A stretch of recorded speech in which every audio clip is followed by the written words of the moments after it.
Welcome back to Love, Money, Rock and Roll. We left off inside of Kobayashi Corporation. We ran in here without a plan. The main hall ceiling had the height of a 4-story building, and the abundance of light and glass, the reception seemingly the length of a football field. I felt pretty uncomfortable here. I couldn't take my eyes off the numbers changing each other on the elevator's indicator panel.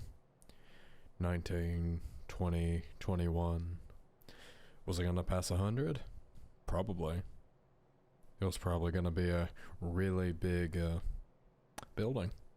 Was all this really gonna belong to Ellie one day?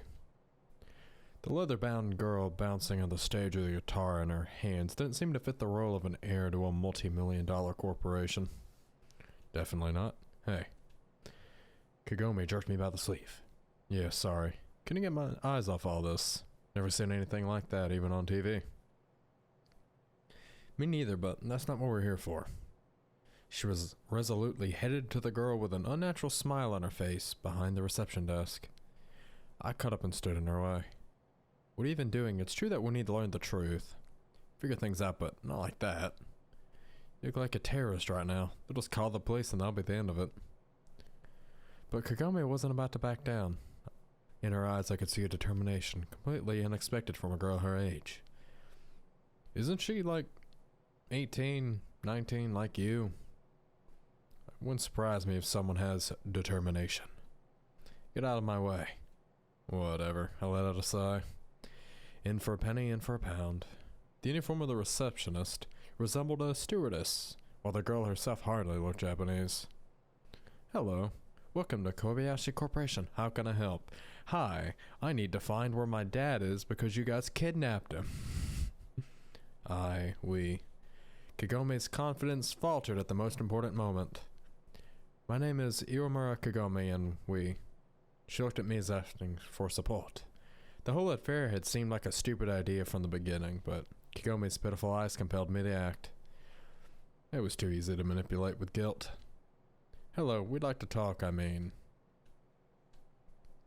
You see, her father used to work here and he's been missing since yesterday. Maybe you could help us? We're looking for the contact information of his former colleagues or superiors. Anything. We cannot provide such information. Then I'll provide you with my fists. The girl answered after a short pause, her smile much less cordial. Of course we understand, but it's important. Listen, it's not a commercial secret or anything. I'm sorry, we cannot. Make it so you can. Kagome shouted, hitting the desk with a clenched fist. It looked like she just needed a little push, and that's what I gave her by starting the conversation.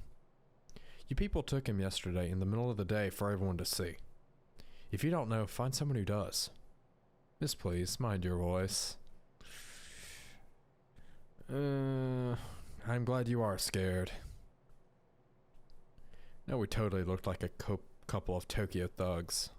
You kind of are a thug, Nikolai.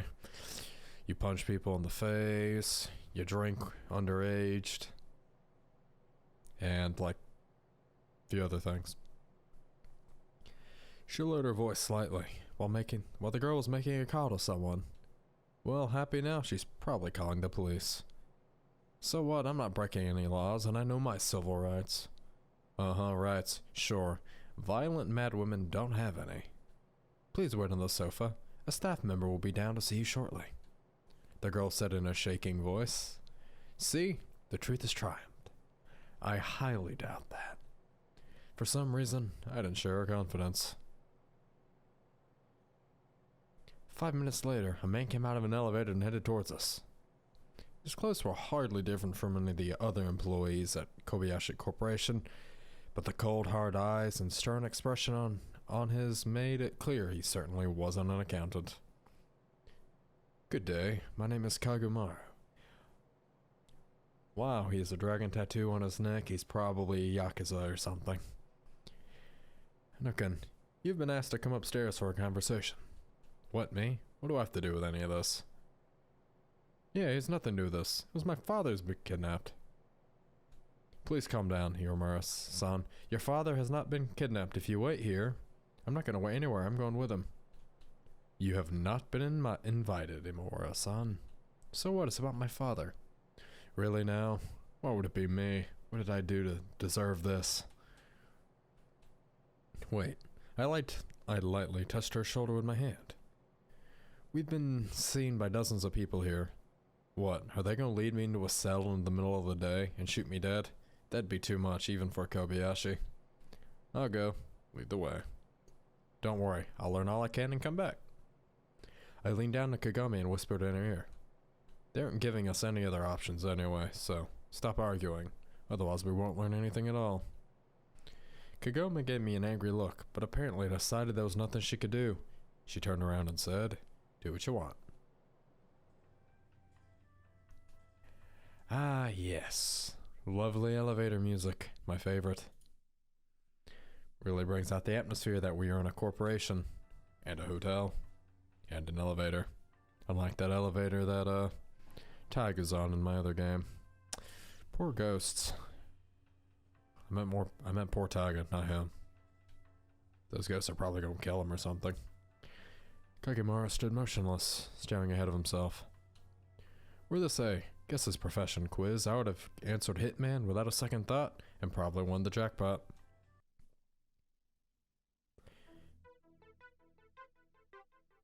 The elevator finally stopped, the doors opened, and we appeared in a spacious room with a panoramic view of Tokyo.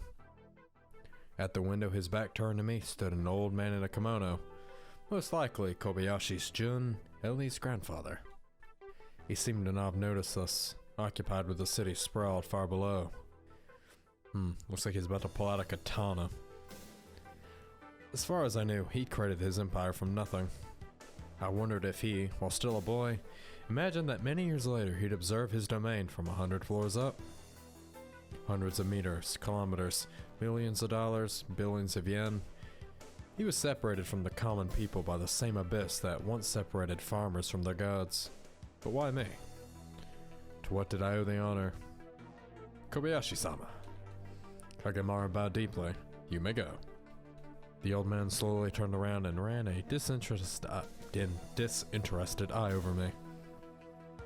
Meanwhile, the Yakuza disappeared behind a door. Is your name Nikolai? Yes, Kobayashi-sama. He ignored my confusion, and I felt disgusted about my hesitation. Maybe I truly stood before the all-powerful Kobayashi-jun, but for me, really, he was just an old man, Ellie's grandfather at best. I tried to calm down. Your father worked hard for the good of our company. Did you know him? Not personally, but I value each employee's contribution to the common cause. Empty words and nothing else. Another way to make people work themselves to death. Ideals have long been known better to be motivators than money. He walked up to the table and sank heavily into his armchair, gesturing for me to sit opposite of him. Why am I here? It was brought to my attention that Iwamura-san's father has come into some trouble. Trouble, is that what it's called nowadays? As the two of you came here together, I thought it'd be easier to explain things to you alone. It was almost as if he knew Kagome's somewhat headstrong personality. I'm listening. What else was there to do? As you might know, Akira-san used to work for our company but was fired. I nodded. You see, he took with him important information that does not belong to him.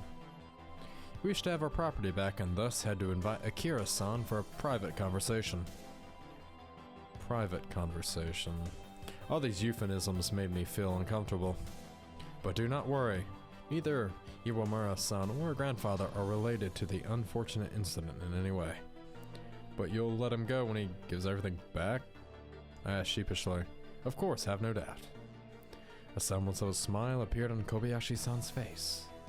And what if, lulling me with his calm, polite manners, just to tear me apart the next second?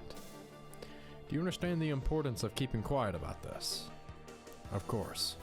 It's even more important to make sure Iwamura-san behaves properly and calmly awaits her father's return. I understand. There were thousands of thugs like him, but they only had one master. Of course you do, my boy.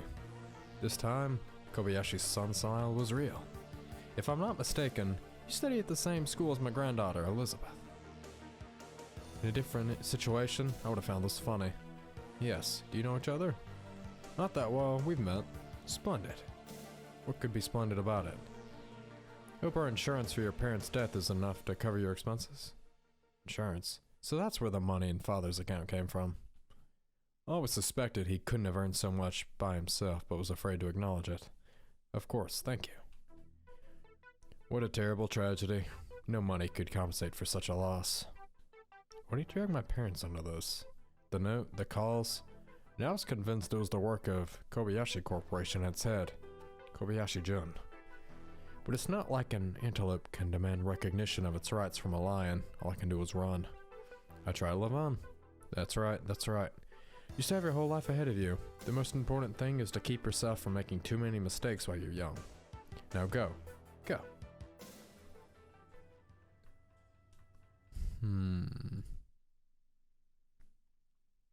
I have a feeling if we were going on a different route, he would have had more to say.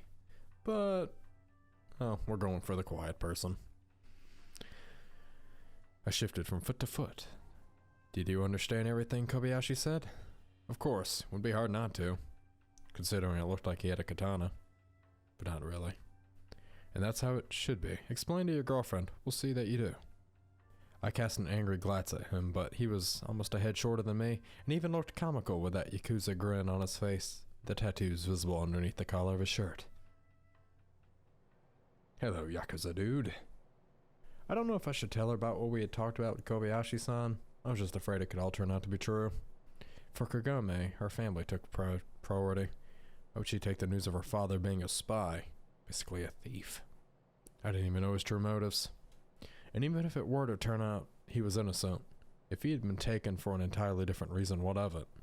How could we help him? Going to the police would be useless. But I had absolutely no desire to lie to the sincere, albeit a bit too straightforward girl. What would have I done about my parents' fate had been hidden away? I clenched my fists so hard they hurt, but left the elevator without looking back. Our decision to make.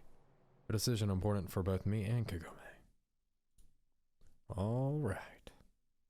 Looks like this was one of those decisions. Maybe. Meanwhile, she stood up and quickly walked to me. Well, here I am. My voice didn't sound half as friendly as I wanted. I was starting to think you wouldn't be coming back. Kagome sarcastically flung her hands up, as if I'd be able to escape from you. Well, how'd it go? Tell me. I hadn't really decided what I was about to say, but standing silent wasn't an option either.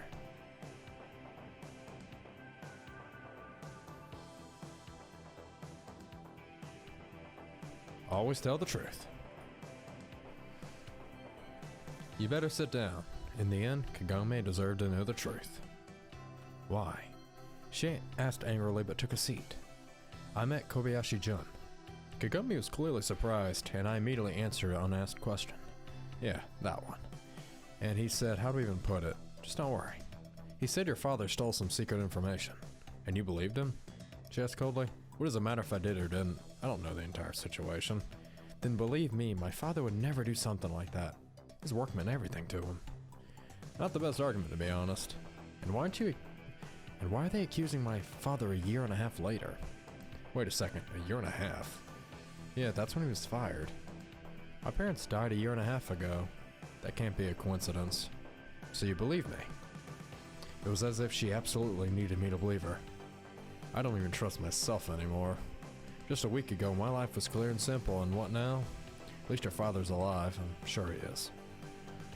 Although Kagome didn't react to the double meaning of my words in any way. Also, what do they need from me? Why the director of the Kobayashi Corporation himself have an audience with me? Doesn't it seem strange to you? I guess. She frowned. What do you suggest?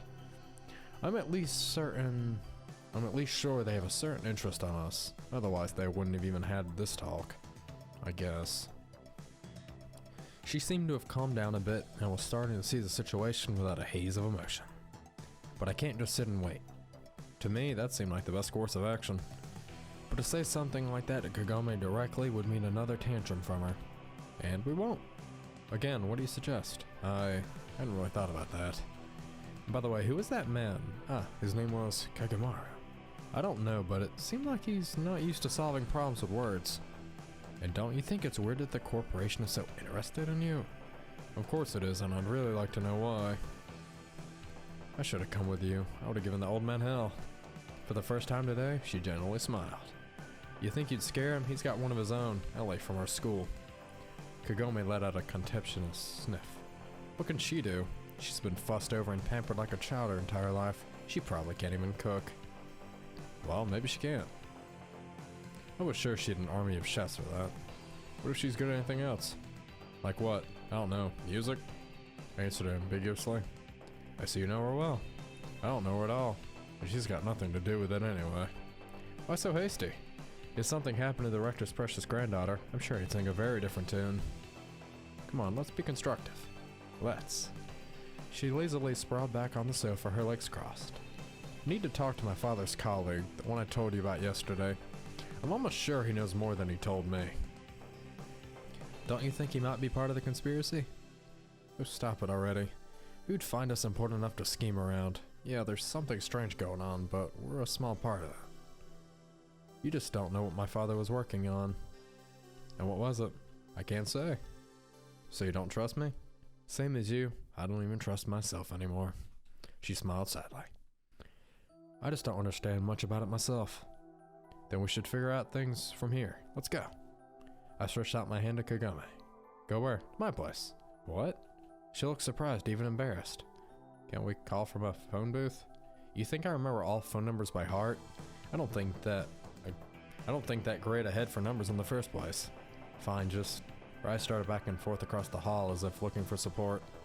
Just what? Nothing. Let's go, it's gonna get dark soon. I noted in my mind that it was only 2:30, but decided not to argue. How far do you live? I need to be home for dinner. Well, running here took me half an hour or a bit over that. I smiled broadly and she made a surprised face. Running? You bet.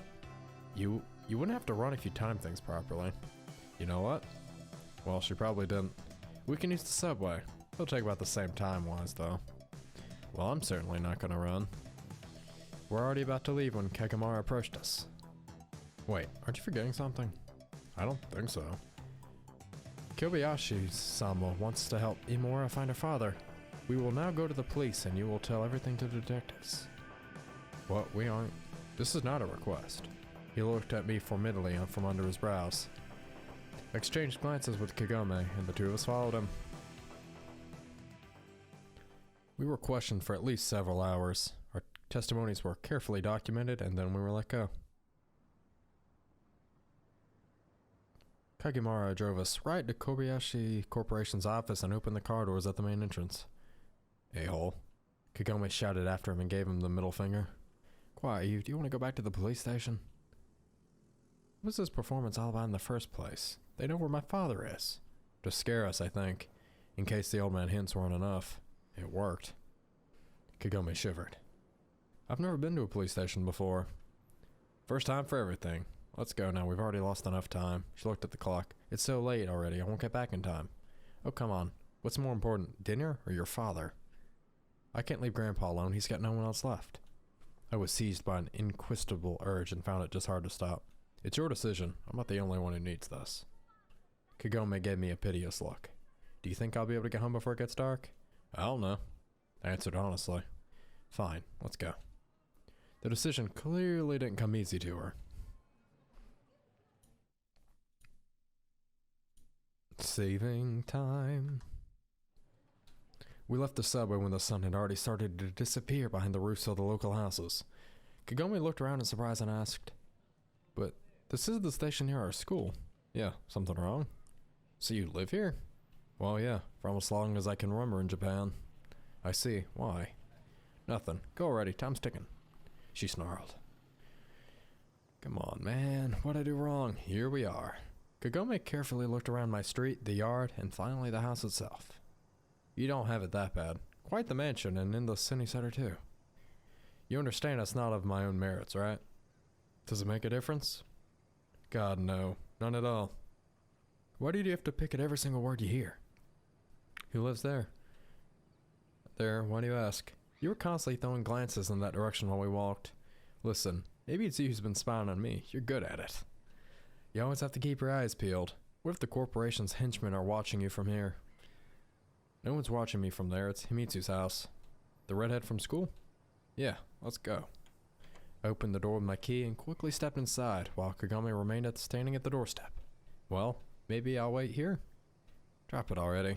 I've just never been, to a guy's house. Gosh dang it. I growled through clenched teeth, turning away so she wouldn't hear me. If I wanted to rape someone, you'd be last on my list of potential candidates. Why, thank you. Kagami responded in a rude voice and pushed me aside, entering the house. Ah, yes. Honesty. Remember, don't do that. Do you want something to drink? Water, tea, maybe alcohol, since I'm an alcoholic? At the age of 18? Water, please. No problem. With a gesture, I offered her to sit behind the table. Is there no one else here? Who else would there be? My parents died a year and a half ago, didn't I tell you? You did. Awkward pause lingered in the air. So it's just the two of us now? As you can see. She noticeably fidgeted in the chair. Well, are you gonna call? I put a glass of water in front of her. Of course I will, but let me catch my breath a bit. Kagami's expression saddened and she didn't even snap back. The whole situation seemed to be really stressing her out. Alright, sorry. I dragged the telephone from the hallway, started flipping through the telephone book. The person's name is Ichinose-san. I saw him a couple times when I was younger, but I can't say anything specific. Ichinose, you say? Kagami looked thoughtful. I think I've heard that surname somewhere before. That's not really surprising. Our fathers both worked for the corporation. What was your dad's job? He was a chemist. Worked on alternative sources of energy. Interesting. My father was an engineer, but I don't really know what Ichinose's position was. Sit closer, you're listening to. Kagami hesitated for a second, but ended up moving her chair, bringing her ear close to receiver so we were touching cheeks. Phones with speakers haven't been invented yet, so bear with me. I said, apologetically. A long note sounded, then the second, and another one. Nobody was answering. Finally, a frightened female voice came from the other line of the phone. Hello? Good afternoon. Ichinose-san. The woman drew the name out painfully. He hasn't been home for 2 days. Do you know where he is? Who is this? I didn't respond, just looked at Kagami. She put a lip to her fingers and shook her head. Hello, do you know where my husband is? Give him back. I hung up the phone. We were sitting in silence for at least several minutes. So what do we do now? How would I know? My only source of intel was just kidnapped, alongside your father. Was this Ichinose-san your last hope? There's always hope. My words obviously didn't reassure Kagami that much. But yeah, I was counting on him. How did they even know? Maybe they tapped his phone? Or yours? Tapping my phone conversations would bring about many results, as the SETI project. What's that? I grinned sadly. The corporation is good at covering its tracks though, then why are we still? Don't think about it, but just don't. We're fine and we'll keep being fine. Who is I trying to calm down? More her or myself? Sorry. Kagami looked me right in the eye. And then I save. Because that's the best choice to do right now. I don't usually act like this, and I'm usually not that emotional and, well, quick-tempered. I just don't have anyone besides my father and granddad. When my mom died, it seemed like my life was over. I don't want to go through it again. Man, both of my parents are dead. What are you talking about? It's alright, I understand. I really didn't expect her to start apologizing. I immediately felt uncomfortable. Once again, I noticed that out of the two of us, Kagami had it worse. I'll help you find your father. Thank you. She smiled genuinely. Nikolai, you home? Himitsu's voice sounded from the outside. Kagami gave me a questioning look. It's alright, I'll be right back. I should go already. Wait just a minute. She gave a slight nod. I ran into the hallway and blocked Himitsu's pass. Are you not alone? No. Why do you think so? What was I lying to her again? A girl's shoes. Is it Catty-chan? Catherine, what? No. Himitsu slipped down to my arm and walked in the kitchen. Kagami, meet Himitsu. Good evening. She gave a dry greeting. Sorry for interrupting, Iwamura-senpai. You weren't interrupting anything, we were just, doing homework? There was a higher chance Himitsu would believe we were studying the Kama Sutra. We gotta join out a class project, said without a shadow of hesitation in her voice. Oh right, yeah, project, is that so? Himitsu curled her lips into an artificial smile. Then I really shouldn't interrupt. Sorry I didn't warn you. She didn't respond, gave Kagome a cold and extremely formal goodbye and left. Wait a minute. I caught up to Himitsu on the street. It's not what it looks like. And what does it look like, Nika-kun? Her face was expressionless, like a kabuki mask. I would guess in any case. Let's talk about this tomorrow. I'm busy cleaning tomorrow. Then on Monday. Himitsu responded in the same cold way and headed back home. Weren't you supposed to go on a date with Himitsu? When I returned, Kagome asked, why would you have to warn her? Actually, yeah. What kind of relationship are the two of you in? Relationship? We've known each other since childhood, and as you can see, we live right across from each other. So childhood friends are nothing but... Yeah, nothing but all the questions. Just interested since you're... Stop. In Japanese, the formal you sounded too impersonal. I've got a name, you know. Nikolai. I've told you. But stop with the Japanese conventions, especially since I'm not Japanese. I'm Russian. Fine, Nikolai. She was funnily mispronouncing the I. Ah, not like that. No way, we're not that close. Well, yeah, I guess. Niko-san. I felt somewhat flustered. It wasn't often that I was regarded so respectfully. Let's go with that. Now I really need to go. She stood up and waited for me to see her off, as was appropriate. Too bad we didn't manage to find out anything today. That's not true. We learned a lot about the corporation, about Kobayashi-jun. It's a good start. Then take you for an optimist. Nah, I'm a realist. Ah, of course she's a realist too. Everything... You can kind of tell. So then, till later? Wait, let me at least see you to the station. I offered. I don't think I'm in any danger in the middle of the city. Kagome smiled me a farewell, waved her hand, and ran off. I returned to the kitchen, sat down at the table, and only then realized how terribly tired I was. There was a bottle of father's whiskey tucked away in the closet. I poured myself a glass and looked through it at the sun that almost disappeared beyond the horizon. You're not as simple as you look, Kagome. I was obviously not happy with the current situation, but sorting it out together still promised to be easier than doing it alone. And luckily, I'd be doing it with Kagome instead of someone else. Watching some meaningless talk show on TV, I quickly got hammered and soon blacked out. Nikolai, you drunkard. There's so many better things that you could be doing, like not getting drunk. 13/09/1987. 2 days have passed. Why does it rain, I wondered.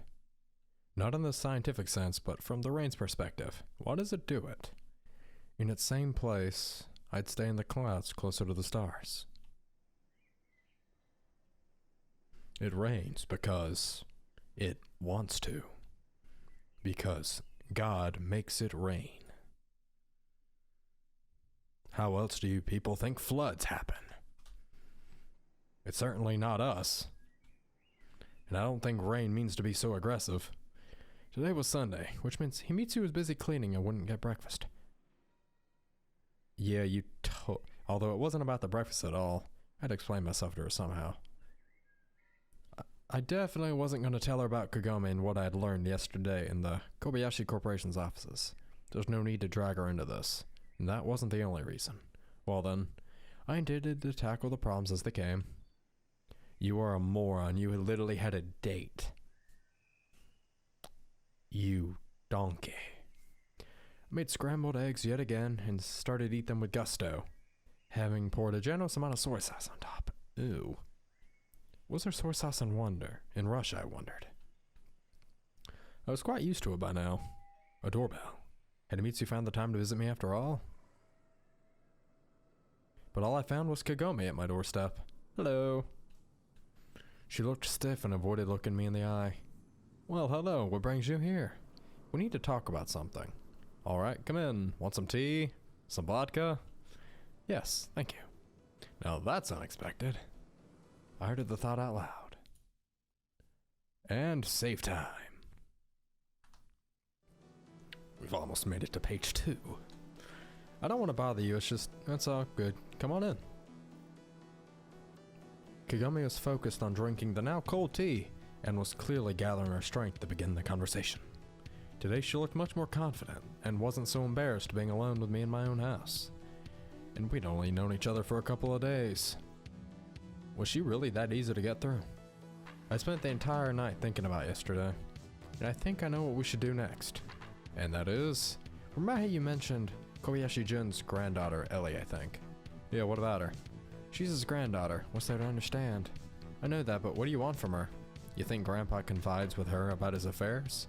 I don't, but what do you want to threaten her? I just want to talk.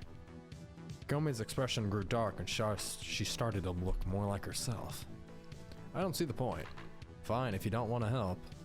She stood up, clearly expecting me to stop her. Was there something else? Kagome let out a displeased huff and sat back down. You do understand I have no one else to turn to, right? And you know her too. I already told you I don't. She at least knows you by sight. Iwamura seemed to ignore my words. Did she realize I was lying? Sure, I wouldn't say I was friends with Ellie, but I'd at least say hello to her on the street. Even if I wanted to, I don't think this is a dumb, I think this is the dumb idea, mind you, but even if I wanted to, I don't know her well enough to simply come up to her school and then call her. Kagome interrupted me. How's that better? You think I know her number? Well, find it then. Kagome's behavior began to seem like a capricious child. And who would tell it to me? Is there really no one? I thought for a moment. I guess Kyosuke could know. He had a dossier on each and every, even somewhat notable character at our school. And the Kobayashi Ellie probably the biggest one. Would it be a good idea to involve him? Maybe. Then what are you waiting for? Kagome asked with an inappropriate smile for this situation. Okay, fine, but if something goes wrong, I'll say it's your idea. Kyosuke picked up almost immediately. Of course. So we're gonna be threatening someone. That sounds like a really not good thing to do. Hello. He drawled in a disgusting manner. Hey, it's me. Gotta ask you something. Oh, Nick, hey. What is it? By the way, I got my hands on a certain videotape and it's really something. Porn was the last thing I cared about right now. I hadn't come up with a good enough excuse for needing Ellie's number. I wasn't even sure it was possible to think of something believable in such a short time. I'm gonna tell you straight. I need Kobayashi Ellie's telephone number. Nick, you old Casanova. I knew she sank into your heart after the time in the cafeteria. Can you just tell me if you have her number or not? I may, but you do understand, information like this isn't easy to come by. It's worth a pretty penny, or a gainful barter. What do you want? Let it be a favor, and you'll return it when I need one. Deal, and also, don't tell anyone I asked you for it, okay? Why? That's not my best interest. He giggled and read out Ellie's number. Well, happy now. I let a sigh of relief after putting down the phone. For this, I was now in Kyosuke's debt. See, it wasn't as hard for you, playing it up to be. Playing up? The dumb smile on my face was almost a result of genuine surprise. So I was playing it up, why thank you. Whatever, let's call.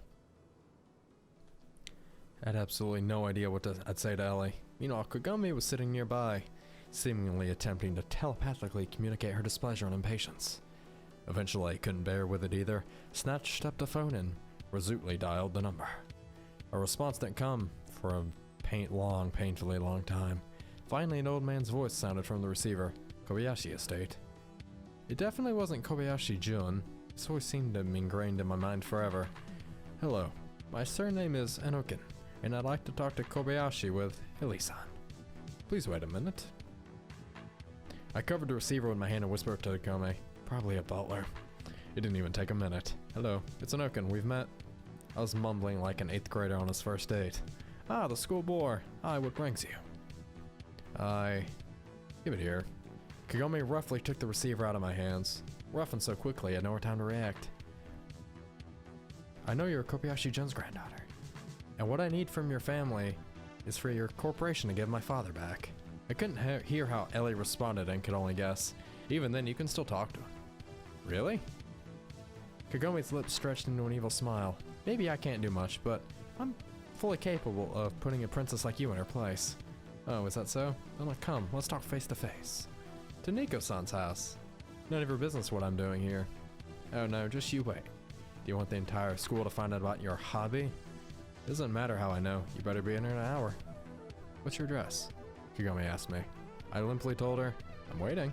She hung up. How do you know that? I didn't even have time to finish. Does she pretend to be a rock star?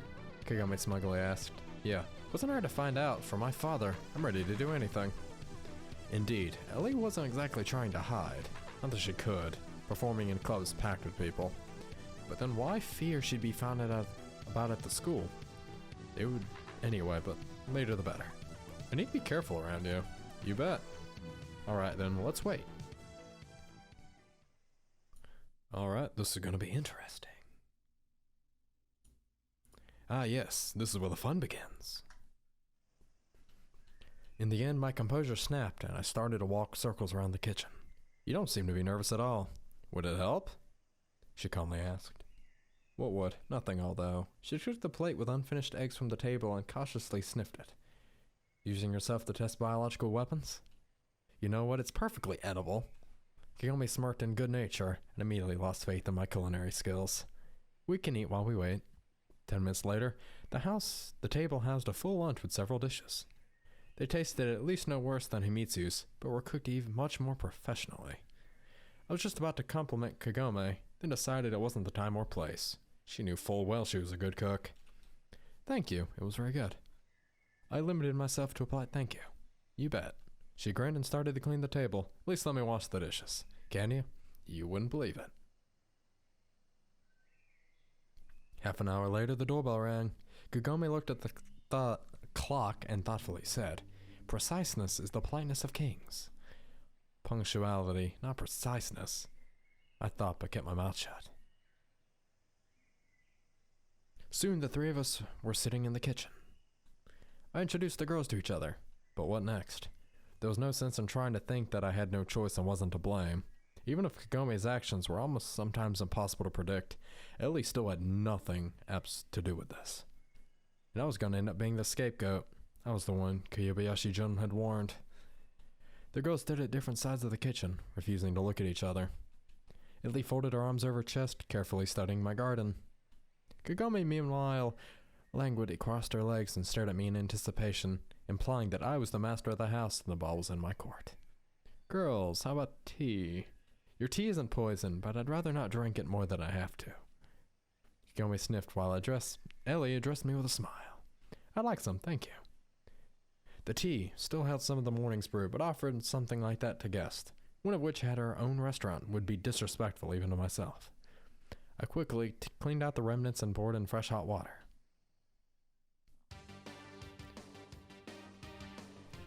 Wow, they should start a Pokemon battle. Wouldn't that be funny? Meanwhile, Ellie sat down opposite of Kagome and seemed to be trying to destroy her ladder with a glare. Bad move. So, what do you want to talk about? Kagome-san, your tantrum earlier wasn't exactly informative. That was no tantrum. Kagome was about to go off again, but managed to collect herself. My father used to work for your grandfather's company, and not simply work, dedicated his entire life to it. You people just didn't fire him, but kidnapped him in the middle of the day. You probably have nothing to do with it, and don't even know what your grandfather was capable of. But that doesn't matter. In history, there are plenty of tyrants who answered for their sins together with their families. Had she prepared this speech in advance? So what do you propose? Would you send me to the guillotine? Ellie smirked. I just want to talk with your grandfather. I guess Kagome didn't have a tangible plan and didn't even really know what she wanted from Ellie. And what am I supposed to tell him? That some petulant girl accused him of who knows what. I'd sooner call the police. No, that was definitely a bad idea. Girls, I shyly tried to interfere. Go on, do it. Here's the tea. Kagome didn't even look at me, while Ellie accepted the cup of gratitude. Thank you. Though she immediately moved it away and continued the verbal skirmish. Are you sure it wasn't your imagination? You know, we have a good hospital. I can ask a psychiatrist to help you. Is sarcasm all you're capable of? Do you think you're better than me? And why is that? Just because you have money and power? Not at all. I just don't attack people for no reason. Kagome bit her lip and turned away for a second. If I had a choice, Yesterday went to the offices of Kobayashi Corporation. Didn't manage to achieve anything. We went, you mean you and... Ellie gave me a questioning look. Not an angry one, but seemingly chastising. I immediately felt ashamed, as if I'd kicked the ball into a neighbor's yard and climbed after it without permission. Yeah, we did. Don't get it wrong. It's true that Kagome doesn't always express herself sensibly, but her father really is in trouble. Trouble. I didn't seem to have chosen the best word for it either. Doesn't always? Sensibly? Each one of them seemed to only hear what she wanted to hear, with Kagome finally seeming to have noticed I was in the room too. So what happened to her father? He was taken by some people. I grew to Kagome, but with the way she treated Ellie, it was hard to stand with her as a united front. It was even harder to choose our words that wouldn't upset Ellie.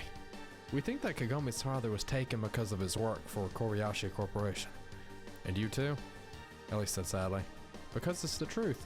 How many times do we need to say it for you to understand? I can't believe that Grandpa... She seemed to think about it for a moment. Why would I believe without any evidence? What evidence do you need? I bought my father's body with his fingers cut? If you want to say that we are thugs or something, that's just laughable. Kobayashi Corporation is known all over the world. To think that because of a single employee... A single employee? You don't even know who my father was and what he did for you. True, I don't. Ellie calmly responded. He was a scientist. A talented scientist, maybe even a genius. And why would we kidnap him? I immediately remember her grandfather telling me that Kagome's father had stolen the corporation's secrets. That's what I want you to tell me. Here we go again. Aren't you tired of it? Ellie addressed me. Well, her father did disappear. I responded unsurely. What does that have to do with me? If she thinks we are at fault here, let her file a police report. Against Kobayashi Corporation and all over the world? Kagome smirked. For the first time in this conversation, Ellie obviously realized Kagome was right about something and frowned. In any case, I don't know anything about this. See nothing, hear nothing, say nothing? Another point for Kagome. Though at the start of the conversation, I felt guilty for my indecisiveness. Now I clearly understood that it was a bad idea to interfere. But Kagome thought otherwise. Why are you just standing there? Me? What about me? Yesterday, we were there together. And by the way, he was the one who talked to your grandfather. Is that true? Ellie asked with surprise. Things kind of happen that way. I looked at Kagome. But I told you our conversation in detail. And after you talked with Grandpa, you still intend to support her nonsense? Ellie asked with indignation. I'm not really... Come on, tell about what you talked about with Kobayashi Jun yesterday. I knew perfectly well that she was right. Moreover, Ellie's grandfather had admitted that his people took Kagome's father. What did any of this have to do with Ellie? Nothing, obviously. On the other hand, I felt an acute sense of guilt, duty, and annoyingly need to do the right thing. Even if it was the only right thing from Kagome's perspective, I had to help find her father. The girls were looking at me impatiently, had to make a decision. Support? Kagome. Let's calm down for a start. Shouting and insults will get us nowhere. Spill it already. Ellie was looking at me with distrust. Fine. After all, I was simply telling the truth. Ellie, yesterday your grandfather really did admit that his people had taken Kagome's father. It was definitely a bad idea to mention that the latter had stolen some kind of secrets from the corporation. What are you saying? She wasn't upset, just surprised. It's true. But why? Because his work. Why else? Kagome rudely interrupted me. So what was he working on? Don't know, I'm not a scientist. Even if so, what do you want from me? Ellie asked after a pause, her voice much less certain. You could talk to your grandfather. About what? Don't you understand that I'm not privy to his business? Your story still sounds implausible. Then try to put yourself in Kagome's shoes. How would you feel? She seemed to think about it for a moment and then assumed a haughty expression and said, Me, in her place, why would I? Yeah, that's just how you are. Your entire family, heaven dwellers. I'm just not used to holding out a tin cup like a beggar. Nope, not happening. Enough already. I raised my voice. Ellie, seriously, no one's trying to belittle you here. We simply don't know who else to turn to. Maybe your father won't be harmed, but maybe there were even reasons to take him. But that's not the point right now. Then what is we? Once again, I unwittingly switched to plural. But the desire to help Kagome burned in me stronger than ever. And Ellie insisted on not understanding, not even trying to understand what was going on. She just kept pretending to be a capricious young lady. I was starting to get fed up with that. Even if there was nothing she could do for us to act like this, we're simply doing everything in our power. We have few prospects and absolutely no allies. And why do you care? Ellie asked with a grin. She was probably implying that if I was helping Kagome, that'd be something between us. There was no reason to dissuade her. I definitely don't want to talk about my parents and hope that Kagome wouldn't either. Is that so important? No, not at all. But the two of you are starting to resemble blackmailers. What? No, we aren't. You totally are. You're demanding that I do something? What if I refuse? Let me know my bodyguards know where I am, and if I don't come back, stop talking nonsense, I shouted. At that moment, Ellie's behavior seemed much more irrational to me than Kagome's. Even though it'd be foolish to deny that her words made me think, even made me scared. Seriously, what were we doing? So if you don't mind, I'll go. Kagome didn't respond, just silently sat there studying the cracks on the wall with a vacant stare. I'll see you off. Listen, I'm sorry things turned out this way. I'm not making any excuses, but we probably went too far. Probably. You shouldn't tell your grandpa or anyone else about this. She gave me a careful look and smiled. Why were you standing up for her like that? There are reasons. Reasons between the two of you? No. Personal reasons. Fine. Then your first offense is given. Ciao. Ellie left the house, almost fluttering in her snow-white dress. Well, happy now? Yes, quite. Except we haven't achieved anything, only made things worse. Why do you think that? Because Ellie is about to tell her grandfather everything. You think he'd be happy? You think at the very least think about it? And if something happens to us, what will his dear grandfather think? Or granddaughter think? There was some logic to her words. I'm sure Ellie wasn't going to say anything anyway. You're so... whatever. I let out a sigh and sat down on a chair next to Kagome. But thank you for helping. Especially after yesterday. Except I'm not sure I did the right thing. In the future, let's discuss and think things through before acting, alright? In the future? She smiled. Well, we still haven't found your father. And haven't learned what happened to your parents. That too. So you want to keep helping me? Only if you act more sensibly from now on. A terrible word, making me feel psychotic or something. Kagome laughed. And for the first time since we met, I felt comfortable around her. It's not about the choice of words, but their meaning. That's easy to say when you don't hear those words directed at you all the time. Are you going to keep comparing me to everyone, even after today? I will not for now at least. Thank you. By the way, how's the restaurant? Same as always. She responded with surprise. Why are you asking? No reason. I thought you must be worried about other stuff right now. It's work. Kagome shrugged. Someone has to do it. Grandpa counts on me. Our employees and customers too. Sounds very Japanese. Is that a bad thing? No, just seems a little weird from my point of view. Why? 'Cause I don't. Alright, never mind. So, what are we gonna do next? Wait for what? Kobayashi-jun's reaction. We've got no other options left. Are you sure he'll react? I would in his place. She responded seriously. So long. See you at school.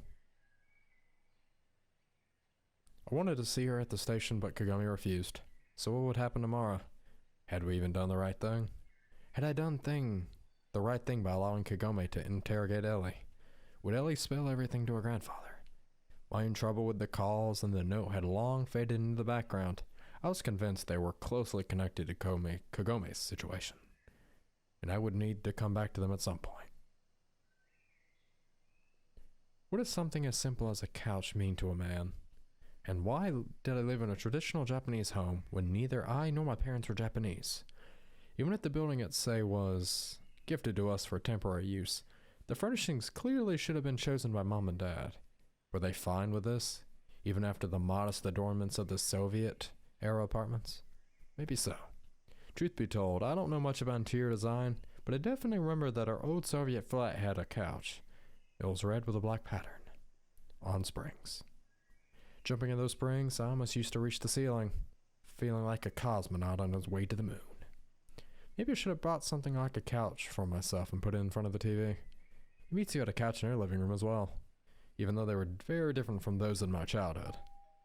Yet another ring at the doorbell distracted me from my memories. What if a coach salesman with a fresh catalog? I just said coach, I meant couch. And we'll leave off here, since we are now talking to Micah. I wonder if he actually knows something. Maybe he does. Maybe he'll just be a helpful homie. Hope you guys have enjoyed today's video. If you did, don't forget to hit the like button, leave a comment, and subscribe. I will see you all in the next video. As always, goodbye.